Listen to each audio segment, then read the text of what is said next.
ആരൊക്കെ തർക്കിച്ചാലും എത്രയൊക്കെ തർക്കിച്ചാലും കേരളത്തിലെ ഏറ്റവും വലിയ സൂപ്പർ സ്റ്റാർ മോഹൻലാൽ തന്നെയാണ്. മോഹൻലാലിനെയും മമ്മൂട്ടിയെയും താരതമ്യം ചെയ്താൽ ഏറ്റവും കുറഞ്ഞത് 60% മുതൽ 65% വരെ മോഹൻലാൽ ഫാൻസും 35%ഓളം മമ്മൂട്ടി ഫാൻസുമാണ് കേരളത്തിൽ ഉണ്ടാവാൻ സാധ്യത. അങ്ങനെയിരിക്കെ കേരളത്തിലെ ഏറ്റവും വലിയ സൂപ്പർ സ്റ്റാർ മോഹൻലാൽ ആണെന്നുള്ളതിന് യാതൊരു സംശയവുമില്ല.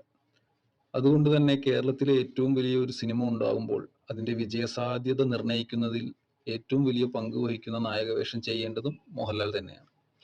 എന്നാൽ മോഹൻലാലിന് ഒരു പാൻ ഇന്ത്യൻ സിനിമ കൈകാര്യം ചെയ്യാനുള്ള ഫാൻസ് ഫോളോയിങ് ഇന്ത്യയിൽ ഒട്ടാകെ ഉണ്ടാകുമോ എന്നുള്ള കാര്യത്തിൽ സാധ്യത കുറവാണ്.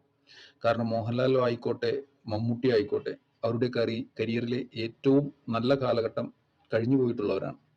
അങ്ങനെയുള്ളപ്പോൾ ഒരു പ്രഭാസിന് കിട്ടിയതുപോലെ അല്ലെങ്കിൽ ഒരു അല്ലു അർജുന് കിട്ടിയതുപോലെയൊക്കെയുള്ള സ്വീകരണം മോഹൻലാലിന് കിട്ടുമോ എന്ന കാര്യത്തിൽ സംശയമുണ്ട്. തമിഴ് സിനിമ ആയിക്കോട്ടെ തെലുങ്ക് സിനിമ ആയിക്കോട്ടെ കന്നഡ സിനിമയാണെങ്കിൽ കൂടി ആയിക്കോട്ടെ അവരുടെ മാർക്കറ്റ് അവരുടെ സ്റ്റേറ്റ് മാത്രം എടുത്താൽ പോലും വളരെ വലുതാണ്. കേരളത്തിന്റെ വളരെ ചെറുതും. അതുകൊണ്ട് സ്വന്തം സ്റ്റേറ്റിൽ പൂർണ്ണ വിജയം നേടിയാൽ പോലും എമ്പുരാൻ എന്ന സിനിമ ലാഭം നേടാൻ സാധ്യത കുറവാണ്. അപ്പോൾ ആ സിനിമ തീർച്ചയായും ഇന്ത്യയിൽ ഒട്ടാകെ നല്ല രീതിയിൽ ഓടിയാലേ നിർമ്മാതാക്കൾക്ക് ലാഭം പ്രതീക്ഷിക്കാനാവും. ഇനി പൃഥ്വിരാജിലേക്ക് വരാം. പൃഥ്വിരാജ് ഒരു നല്ല നടൻ ആണെന്ന അഭിപ്രായം എനിക്കില്ല. പക്ഷെ ഒരു നല്ല ബിസിനസ്മാനും തരക്കേടില്ലാത്ത ഡയറക്ടറും ആണ് എന്നതിൽ യാതൊരു തർക്കവുമില്ല. മലയാളത്തിൽ ഒരു പാൻ ഇന്ത്യൻ സിനിമ സ്വപ്നം കണ്ടാൽ അതിനെ മോഹൻലാലിനെ തിരഞ്ഞെടുക്കുക എന്നുള്ളതാകും ഏറ്റവും സേഫസ്റ്റ് ബെറ്റ്.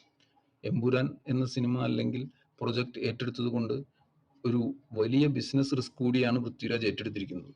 സിനിമ വിജയമായാലും അല്ലെങ്കിലും ആ റിസ്ക് എടുത്ത പൃഥ്വിരാജിന് ഒരു കൈയടി കൊടുത്തേ പറ്റൂ. എമ്പുരാൻ ഒരു വിജയമായാൽ കൂടി ഇതുപോലുള്ള മറ്റു സിനിമകൾ മലയാളത്തിൽ തുടർച്ചയായി ഉണ്ടാകും എന്ന് പ്രതീക്ഷിക്കുന്നതിൽ ഒരർത്ഥമില്ല. കാരണം വീണ്ടും മലയാളം എന്നുള്ളത് ഒരു ചെറിയ മാർക്കറ്റ് എന്നുള്ളതാണ്.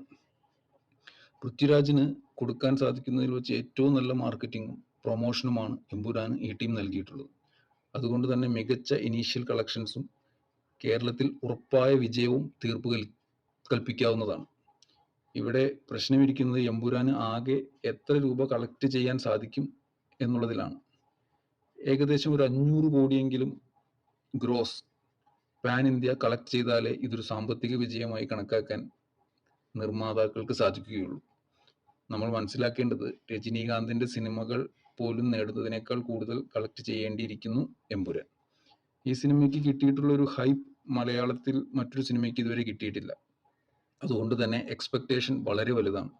എന്നാൽ ഒരു മലയാളം സിനിമ എത്രത്തോളം നല്ലതായാലും അതിന് നേടിയെടുക്കാൻ കഴിയുന്ന വിജയം പരിമിതവുമാണ്. ഒരു തമിഴനോ തെലുങ്കനോ ചെയ്യുന്ന ഫൈറ്റ് രംഗങ്ങൾ മലയാളി ചെയ്താൽ കോവുന്ന കാഴ്ചക്കാരാണ് കേരളത്തിലുള്ളത്. ഒരു മലയാളി നടൻ പലപ്പോഴും ബുദ്ധിക്ക് നിരക്കുന്നത് ചെയ്യണമെന്നും എന്നാൽ തെലുങ്കനോ തമിഴിനോ ബുദ്ധിക്ക് അധീനമായ കാര്യങ്ങൾ ചെയ്യാമെന്ന ഒരു തരത്തിലുള്ള വാശി ഉള്ള കാണികളാണ് മലയാളികൾ. അതുകൊണ്ട് തന്നെ ഒരു മലയാള സിനിമയിൽ കാണിക്കാവുന്ന മാസിന് പരിമിതികളുണ്ട്. എൻ്റെ അഭിപ്രായത്തിൽ കേരളത്തിൽ ഈ സിനിമ ഒരു വലിയ ഹിറ്റാകും എന്നുള്ളത് തീർച്ചയാണ്. എന്നാൽ കൂടെ സാമ്പത്തികമായി ഈ സിനിമ വിജയം നേടും എന്ന് വിശ്വസിക്കുന്നില്ല. ഈ സിനിമയെ പൃഥ്വിരാജ് ഒരു ബിസിനസ് പ്രൊജക്ട് എന്ന രീതിയിൽ കൂടിയാണ് അപ്രോച്ച് ചെയ്തിട്ടുള്ളതും എക്സിക്യൂട്ട് ചെയ്തിട്ടുള്ളതും. അതുകൊണ്ട് ഇതിന്റെ വിജയത്തിന് വേണ്ടുന്ന എല്ലാം അദ്ദേഹം ചെയ്തിട്ടുണ്ട്. ഏതായാലും സിനിമയുടെ അന്തിമ വിധി മാർച്ച് 27 അറിയാം. എന്നിരിക്കെ സിനിമ റിലീസായതിനു ശേഷം ഒരു ഡീറ്റെയിൽഡ് റിവ്യൂവുമായി ഞാൻ വീണ്ടും വരാം. ഫാൻ ഷോ ഏതായാലും കാണേണ്ട എന്ന് തീരുമാനിച്ചിരിക്കുകയാണ് ഞാൻ. കാരണം ഫാൻസിന്റെ ഒച്ചപ്പാടും ബഹളവും കൊണ്ട് സിനിമ ശ്രദ്ധയോടെ ആസ്വദിക്കാൻ സാധിക്കാറില്ല. അതുകൊണ്ട് ഇതുവരെ ടിക്കറ്റ് ബുക്ക് ചെയ്തിട്ടില്ല. റിലീസായി 2 ദിവസത്തിന് ശേഷം സമാധാനത്തോടും സൂക്ഷ്മതയോടും കൂടി സിനിമ കണ്ട് ഒരു ഡീറ്റെയിൽഡ് റിവ്യൂ ആയി തിരിച്ചു വരാം. അതുവരേക്കും വണക്കം.